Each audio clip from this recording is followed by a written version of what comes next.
இந்த ஆளு வேலைக்கு போறதே மாசத்துல 2 நாள் தான். அதுலயும் அந்த வலி இந்த வலின்னு சொல்லி வீட்டுல கடந்துடுற. இன்னைக்கு என்னத்த கண்ணுல குத்தி தொலைச்சிட்டு வந்தேன்னு வேற தெரியல. நான் இன்னைக்கு யாருக்கிட்ட போய் நான் உனக்கு மருந்து கேட்பேன்? நட. ஐயோ இரியா கடவுளே. அம்மம்மா, இந்த ஆளு வேலைக்கு போனாலும் சரி எந்த அந்த வலி இந்த வலின்னு எங்கேயோ கடந்துடுறான். என்னடி? ஐயோ அம்மா, என்னாச்சு? வேலைக்கு போன இடத்துல இந்த ஆளுக்கு கண்ணுல குச்சி குத்தி போட்டுமா. என்னடா பொம்மை மாதிரியா இருக்கிற? வலிக்குதா வலிக்கலையா? வலிக்குது, உருட்டிக்கிட்டே இருக்குதுமா. உறுத்துதா? ஒரு ஊசி ஊசி போட்டு விடுறீ? ஐயோ எல்லா வைத்தியம் பண்ணி பார்த்துட்டோமா, அதெல்லாம் சரியாகலம்மா.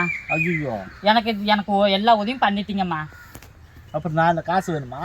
எனக்கு இந்த ஒரு உதவி மட்டும் நீங்க பண்ணிடாம ஆகணும். என்ன காசு வேணுமா? இல்ல கூட்டி போய் ஊசியை கூட போடு. அதெல்லாம் வேணாம்மா. தாய்ப்பால் கறந்து கண்ணுல ஊத்துனா கரெக்ட் ஆயிடும்னு சொல்லிட்டாங்க. சரியாயிடுமாம்மா?